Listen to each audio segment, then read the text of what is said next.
Olá, sejam muito bem-vindos ao canal Liber Audiolivro. Eu sou a Giovana e hoje vou ler o capítulo 3 do livro O Ateneu, de Raul Pompeia. Vamos à leitura. Capítulo 3. Se em pequeno, movido por um vislumbre de luminosa prudência, enquanto aplicavam-se os outros à peteca, eu me houvesse entregado ao manso labor de fabricar documentos autobiográficos para a oportuna confecção de mais uma infância célebre, certo não registraria entre os meus episódios de predestinado o caso banal da natação. De consequências, entretanto, para mim e origem de dissabores como jamais encontrei tão amargos. Natação chamava-se o banheiro, construído num terreno das dependências do Ateneu, vasta toalha d'água ao rés da terra, 30 metros sobre 5, com escoamento para o rio comprido, e alimentada por grandes torneiras de chave livre. O fundo invisível de ladrilho oferecia uma inclinação, baixando gradualmente de um extremo para outro. Acusava-se ainda mais esta diferença de profundidade, por 2 degraus convenientemente dispostos para que tomassem pé as crianças como os rapazes desenvolvidos. Em certo ponto, a água cobria um homem. Por ocasião dos intensos calores de fevereiro e março e do fim do ano, havia aí 2 banhos por dia.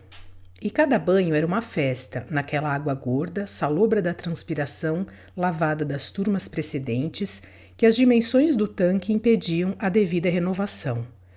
Turbulento debate de corpos nus, estreitamente cingidos no calção de malha rajado a cores, enleando-se os rapazes como lampreias, uns imergindo, reaparecendo outros, olhos injetados, cabelos a escorrer pela cara, vergões na pele de involuntárias unhadas dos companheiros. Entre gritos de alegria, gritos de susto, gritos de terror, os menores agrupados no raso, dando-se as mãos em cacho, espavoridos se algum mais forte chegava. Dos maiores, alguns havia que faziam medo realmente, singrando abraçadas, levando a ombro a resistência d'água. Outros precipitavam-se cabeça para baixo, volteando os pés no ar como cauda de peixe, prancheando sem ver a quem. E borbulhando entre os nadadores, fartas ondas de ressaca embarcavam-se e iam transbordar pelas imediações do banheiro, alagando tudo. Ao longo do tanque corria o muro divisório, além do qual ficava a chácara particular do diretor. À distância viam-se as janelas de uma parte da casa, onde às vezes eram recolhidos os estudantes enfermos, fechadas sempre a venezianas verdes.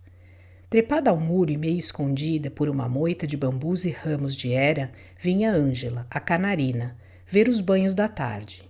Lançava pedrinhas aos rapazes. Os rapazes mandavam-lhe beijos e mergulhavam, buscando o seixo.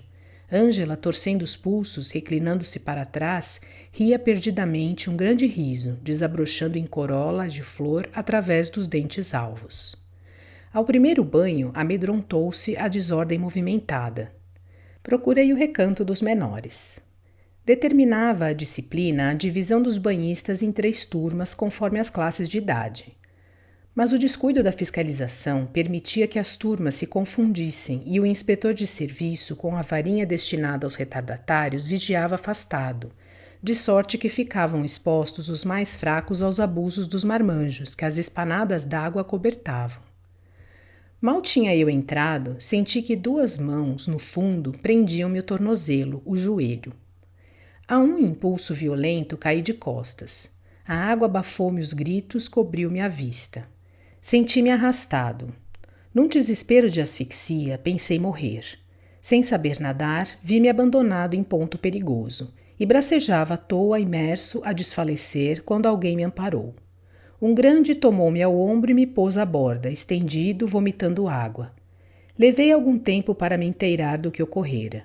Esfreguei por fim os olhos e verifiquei que o Sanches me tinha salvo. Ia afogar-se, disse ele, amparando-me a cabeça enquanto me desempastava os cabelos de cima dos olhos. Meio aturdido ainda, contei-lhe efusivamente o que me haviam feito.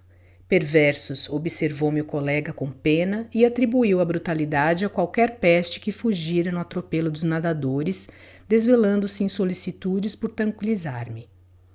Tive depois motivo para crer que o perverso e a peste fora o ele próprio, na intenção de fazer valer um bom serviço. Mas a consequência imediata do fato foi que forcei a repugnância que o Sanches me causava e me fiz todo gratidão para com ele e íntima amizade. Curiosa e acidentada tinha de ser essa minha aventura de apego e confiança. No Ateneu formávamos a dois para tudo. Para os exercícios ginásticos, para a entrada na capela, no refeitório, nas aulas, para a saudação ao anjo da guarda ao meio-dia, para a distribuição do pão seco depois do canto.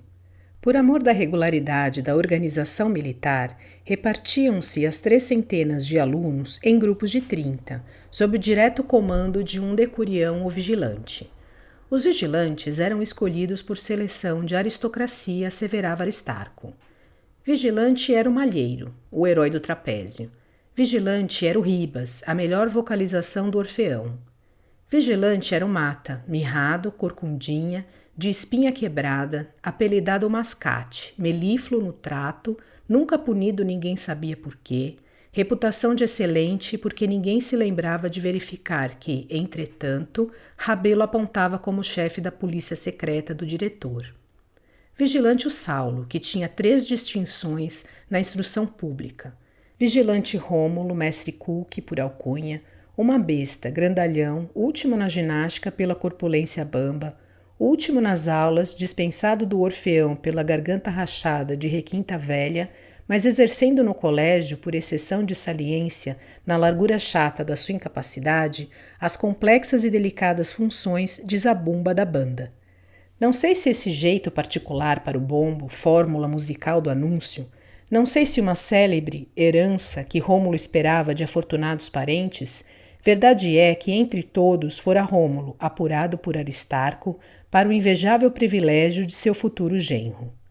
Diversos outros vigilantes contavam-se como estes, eleitos por um critério que dava ensejo a que o escolhido por valentia à barra fixa representava no estudo um papel contristador. Vice-versa, outro, como Ribas, exemplar nas aulas, magricelo esgotado, mal podia ao trapézio vacilar a acrobacia simplificada do prumo. Sanches era também vigilante. Estes oficiais inferiores da milícia da casa faziam-se tiranetes por delegação da suprema ditadura. Armados de sabres de pau com guardas de couro, tomavam a sério investidura do mando e eram, em geral, de uma ferocidade adorável. Os sabres puniam sumariamente as infrações da disciplina na forma. 2 palavras ao cerra-fila, perna frouxa, desvio notável do alinhamento. Regime siberiano, como se vê, do que resultava que os vigilantes eram altamente conceituados. No caso particular da nossa fortuita aproximação, não podia deixar de influir consideravelmente a bela importância colegial do vigilante Sanches. Mas outras circunstâncias concertaram-se para determinar a nova feição das minhas disposições, conforme se acentuou depois do incidente do banho. Já me era lícito julgar iniciado na convivência íntima da escola. Chamado por Mânlio a provas, consegui agradar, conquistando uma aura que me devia por algum tempo favorecer. Encontrei o Barbalho. Tinha a face marcada pelas minhas unhas, evitou-me. No recreio cometi a injustiça de ir deixando o Rabelo. Também o amável camarada tinha na boca um mau cheiro que lhe prejudicava a pureza dos conselhos. Demais, falava prendendo a gente com dedos de torquês e soltando os aforismos a queima-roupa. Por seu lado, o venerando colega correspondeu ao movimento maçando-se comigo e amuando. Durante as aulas em que nos sentávamos perto um do outro, absorvia-se em sua desesperada atenção e era como se estivesse a muitas milhas.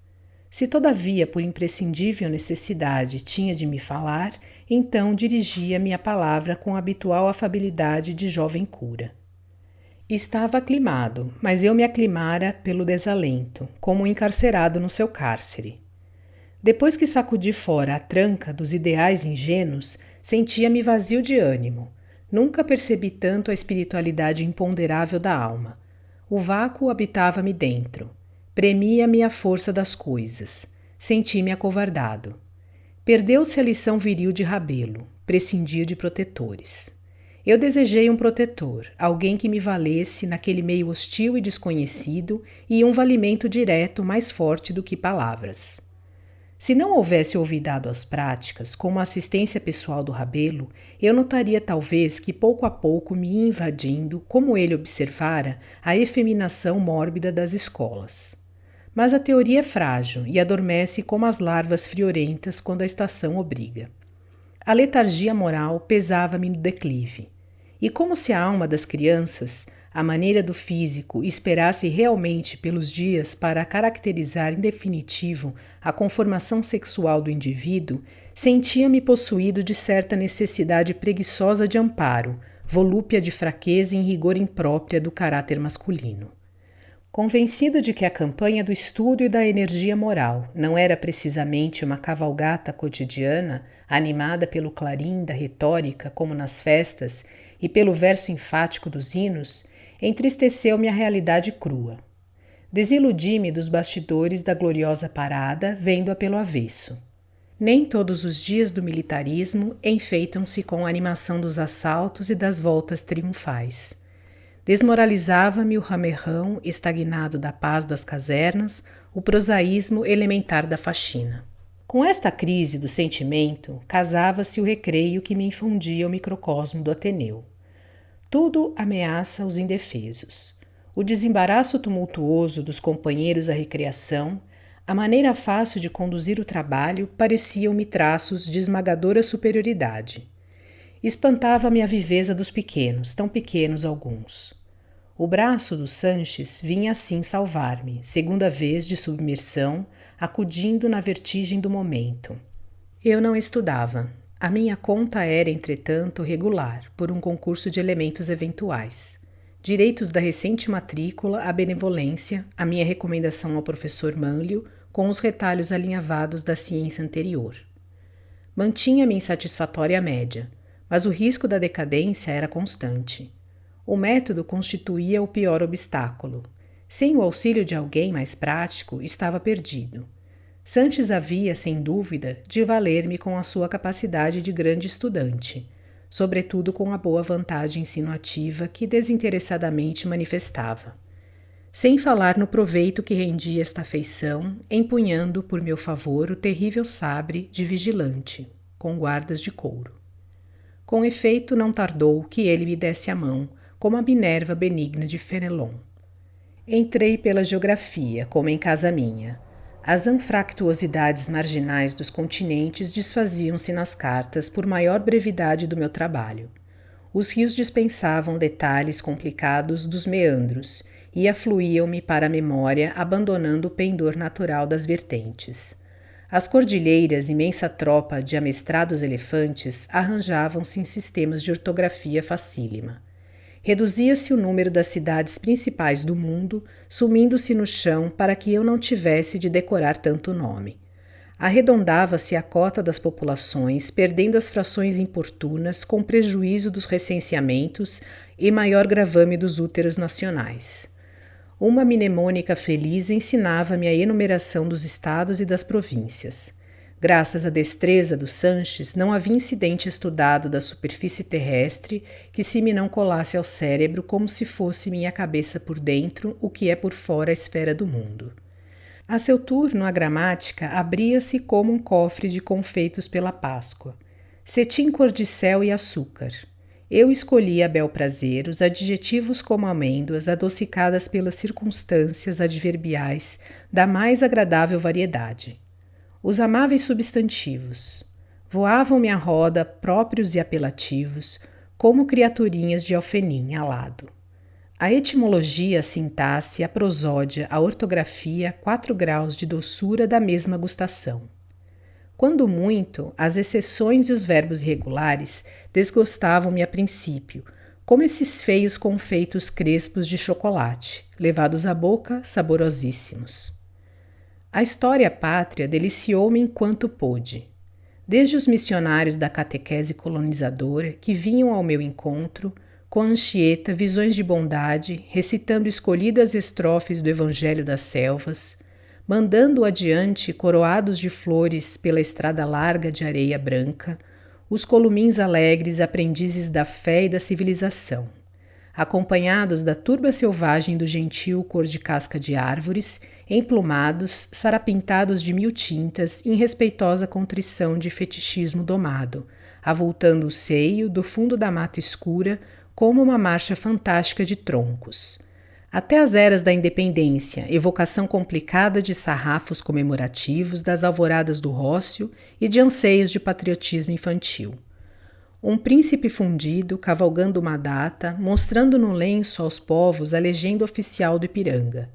Mais abaixo, pontuadas pelas salvas do Santo Antônio, as aclamações de um povo mesclado que deixou morrer Tiradentes para esbofar-se em vivas ao ramo de café da Domitila. Cada página era um encanto, prefaciada pela explicação complacente do colega. Graças à habilidade das suas apresentações, apertei a mão aos mais truculentos figurões do passado, aos mais poderosos. Antônio Salema, o cruel, sorriu-me. O Vidigal foi gentil. D. João VI deixou-me rapé nos dedos. Conheci de vista Mendes Sá, Maurício de Nassau. Vi passar o herói mineiro, calmo, mãos atadas como Cristo, barba abundante de apóstolo das gentes, um toque de sol na fronte lisa e vasta, escalvada pelo destino para receber melhor a coroa do martírio. A história santa revelou-me este épico, quem eu diria, o cônego Roquette. E eu bebi a embriaguez musical dos capítulos como o canto profundo das catedrais. Ouvi suspirar a crença, o idílio do Éden, o amor primitivo do Gênesis, invejado dos anjos, sob o olhar magnânimo dos leões. Ouvi a queixa terna do primeiro par banido para a dor, para o trabalho. Adão vergonhoso vestindo as parras da primeira pruderie, Eva a envolver a nudez jovem de lírios na túnica de ouro das madeixas, cobrindo com as mãos o ventre, obscenidade das mães, estigmatizada pela maldição de Deus. E crescia o canto na abóbada, e o órgão falava a tradição inteira do sofrimento humano suplantado pela divindade. Modulava-se a harmonia em suave gorjeio, entoando a elevação dos salmos, o êxtase sensual do cântico dos cânticos na boca da sulamita e a sedução de Bus, enredado no estratagema honesto da ternura, e a melancolia trágica de Judite e a serena glória de Esther, a princesa querida. Subitamente, entreabria-se o quadro sonoro para irromper o coro das lamentações. Acabavam no ar, lucíolas extintas, os derradeiros sons da harpa de Davi. Perdia-se em ecos a derradeira antístrofe de Salomão. Sumiu-se à extremidade do campo a imagem de Ruth, ao braço, o feixe louro de trigo. Entrou a hebreia, sombria, na tenda de Holofernes, levando nos lábios o beijo assassino. Cobriu-se a aparição luminosa de Esther com o sono da noite de Mardoqueu. Era a gama dolente dos terrores. Clamavam as imprecações do dilúvio, os desesperos de Gomorra. Flamejava no firmamento a espada do anjo de Senaqueribe. Dialogavam em concerto tétrico as súplicas do Egito, os gemidos de Babilônia, as pedras condenadas de Jerusalém. Vozeava o tenebroso grave das pregações dos profetas. Embalde o fulgor das transfigurações, como o lívido fuzil, escancarava abertas de luz sob a tormenta noturna. Ezequiel tinha a visão do eterno. Elias visitava o mistério numa escapada de chamas. Nada. A música solene era o miserere. Nem o clarão da alvorada de Belém na Judéia debelava a sombra, nem a miragem viva do Tabor. A epopeia agonizava a rodar do século. Ecoava numa caverna onde havia um túmulo. Bradava triunfo um momento pela ressurreição do justo. Morria, enfim, lento, lento, com a prece dos mártires do anfiteatro, com a longínqua prece subterrânea dos refugiados das catacumbas. A doutrina cristã, anotada pela proficiência do explicador, foi ocasião de dobrado ensino que muito me interessou. Era o céu aberto, rodeado de altares para todas as criações consagradas da fé. Curioso encarar a grandeza do Altíssimo, mas havia janelas para o purgatório a que o Sanches debruçava-se comigo, cuja vista muito mais seduzia. E o preceptor tinha um tempero de unção na voz e no modo, uma sobranceria de diretor espiritual que fala do pecado sem macular a boca. Expunha quase compungido, fincando o olhar no teto, fazendo estalar os dedos num enlevo de abstração religiosa. Expunha demorando os incidentes às mais cabeludas manifestações de Satanás no mundo. Nem ao menos dourava os chifres, que me não fizessem medo. Pelo contrário, havia como que o capricho de surpreender com as fantasias do mal e da tentação. E segundo o lineamento do Sanches, a cauda do demônio tinha talvez 2 metros mais que na realidade. Insinuou-me, é certo, uma vez que não é tão feio dito como pintam. O catecismo começou a infundir-me o temor apavorado dos oráculos obscuros. Eu não acreditava inteiramente. Bem pensado. Achava que metade daquilo era invenção malvada do Sanches. E quando ele se punha a contar histórias de castidade, sem atenção à parvidade da matéria do preceito teológico, mulher do próximo, conceição da Virgem, terceiro luxúria, brados ao céu pela sensualidade contra a natureza, vantagens morais do matrimônio, e porque a carne, a inocente carne, que eu só conhecia condenada pela quaresma e pelos monopolistas do bacalhau, a pobre carne do bife era inimiga da alma. Quando retificava o meu engano, que era outra a carne e guisada de modo especial e muito especialmente trinchada, eu mordia um pedacinho de indignação contra as calúnias à santa cartilha do meu devoto credo. Mas a coisa interessava e eu ia colhendo as informações para julgar por mim oportunamente. Na tabuada e no desenho linear, eu prescindia do colega mais velho. No desenho, porque achava graça em percorrer os caprichosos traços, divertindo-me a geometria miúda como um brinquedo.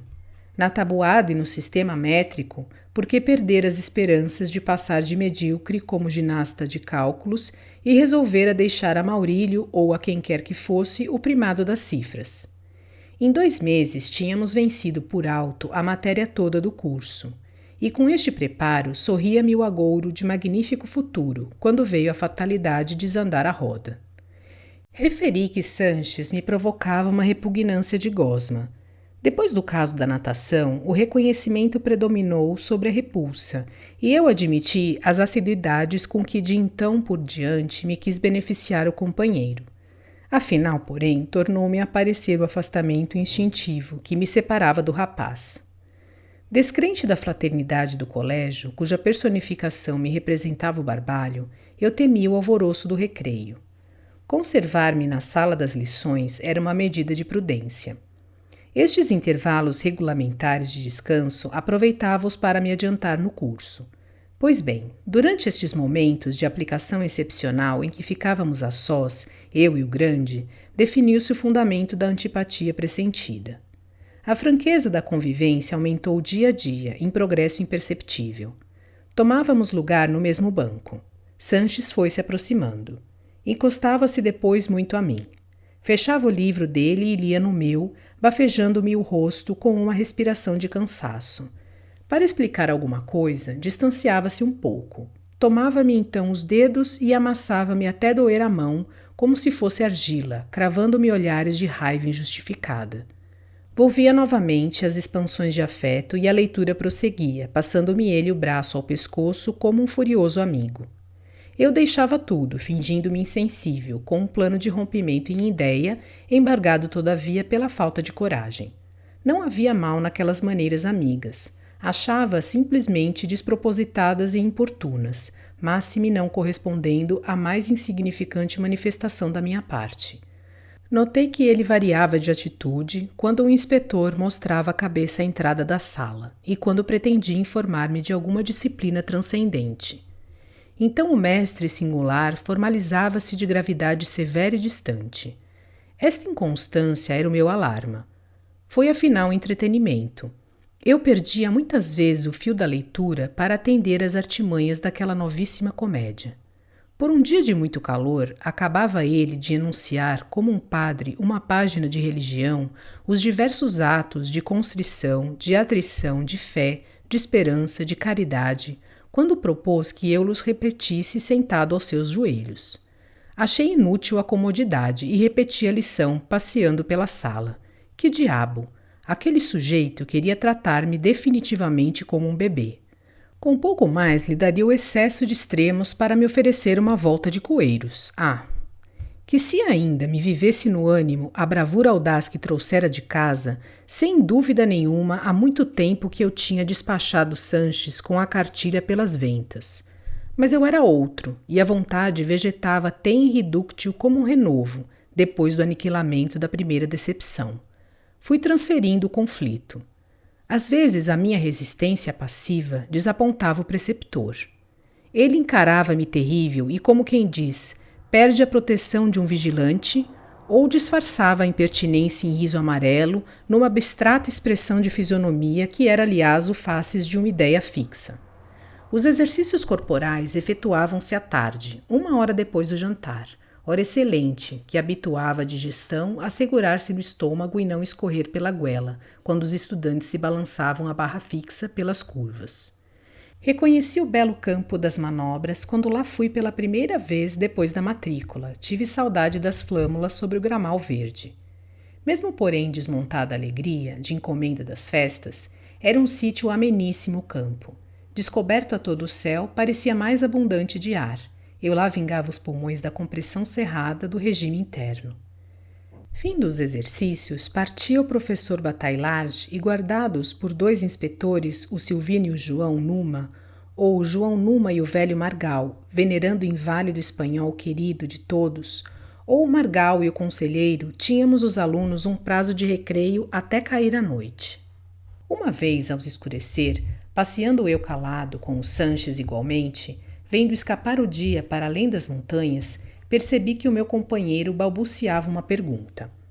Falou desatento, admirando o crepúsculo, com a testa franzida, na meia abstração que era o seu rito costumeiro. Estávamos a um rodeio da avenida que circundava o gramal, oposto à cancela onde conversavam os inspetores.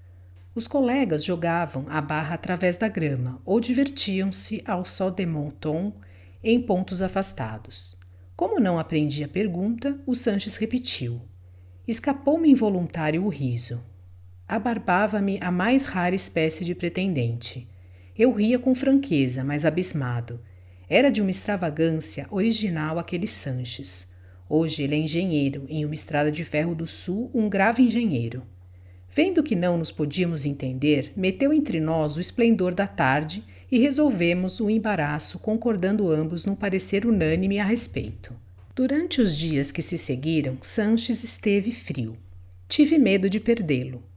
Deu-me as lições sem uma só das intragáveis ternuras. Exprimia-se brevemente entre enfesado e triste. Suspeitei uma revolução de caráter e julguei ter achado o que me convinha. Um amigo moderado que me livrasse dos vexames da vida colegial dos pequenos. O caso era outro. Sanches compreendera que a ingenuidade tinha contraminado os zelos do seu ensino. Manobrava então para voltar à carga. Entretanto, deu-se o cuidado de insistir na preparação edificante. Inventou uma análise dos Lusíadas, livro de exame, cuja dificuldade não cessava de encarecer.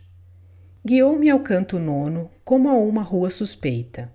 Eu gozava criminosamente o sobressalto dos inesperados.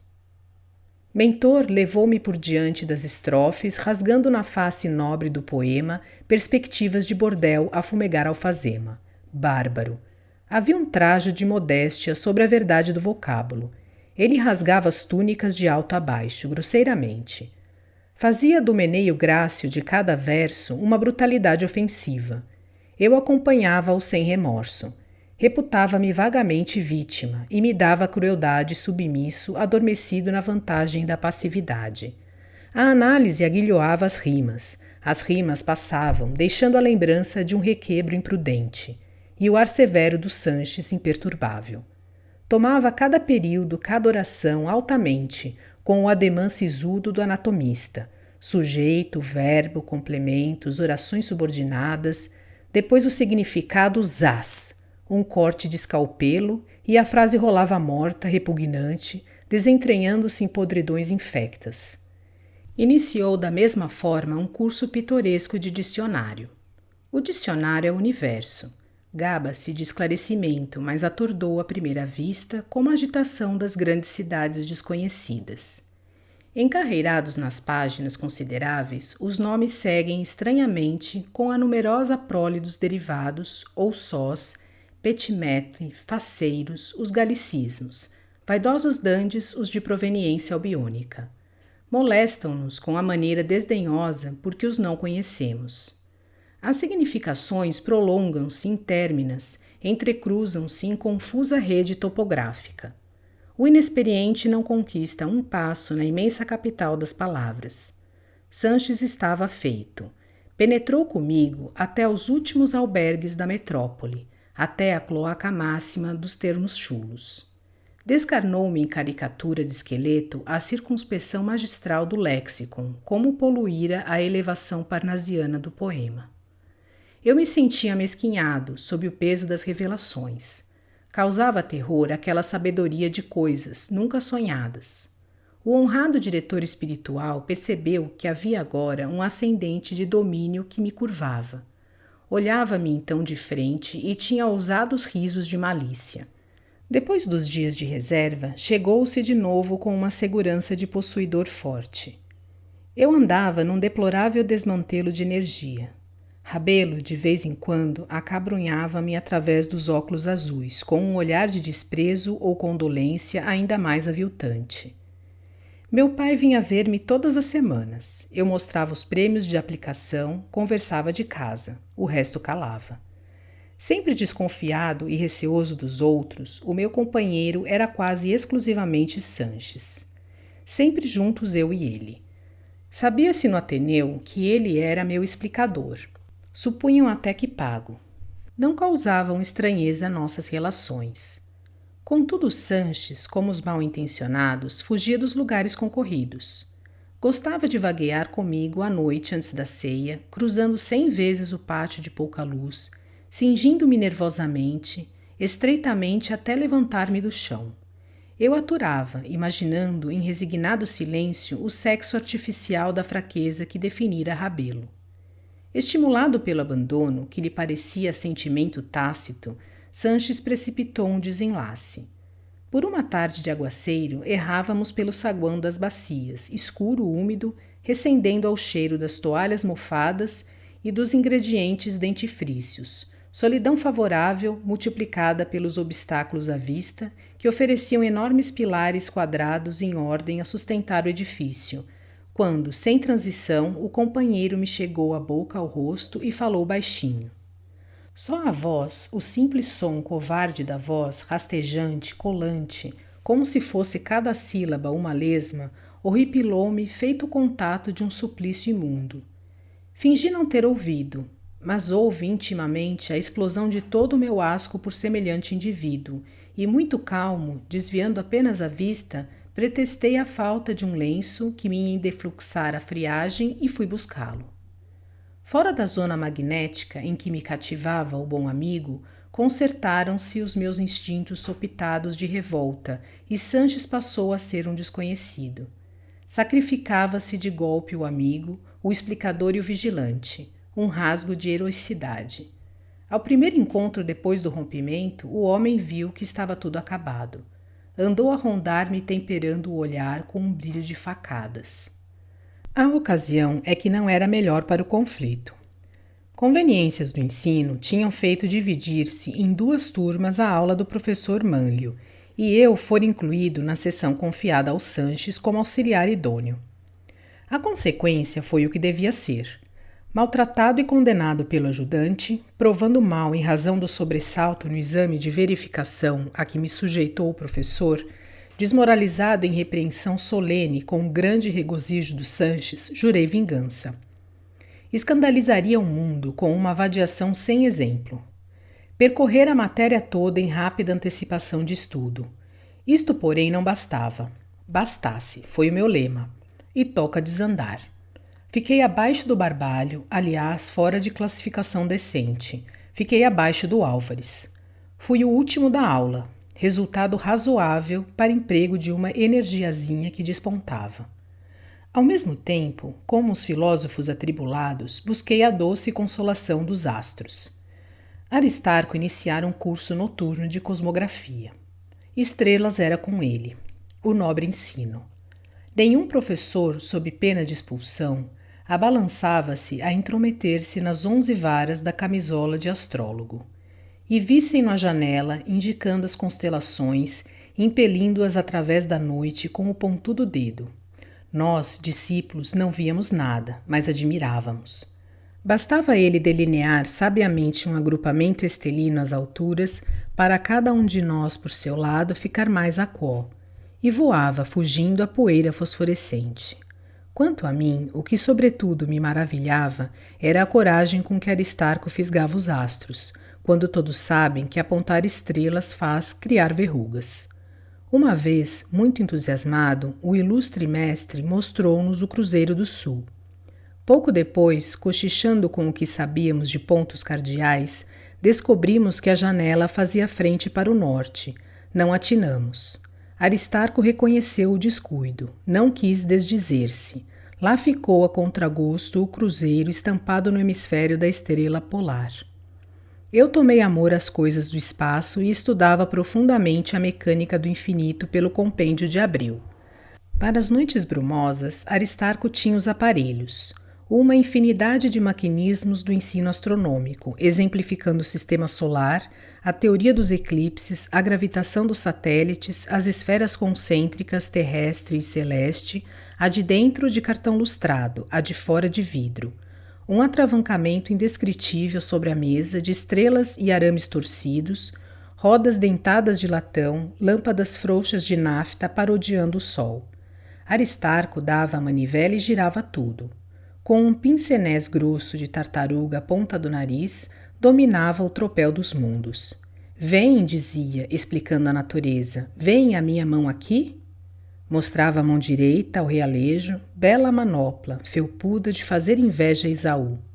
É a mão da providência. Espero que vocês tenham gostado deste conteúdo. Obrigada por sua companhia e até a próxima leitura.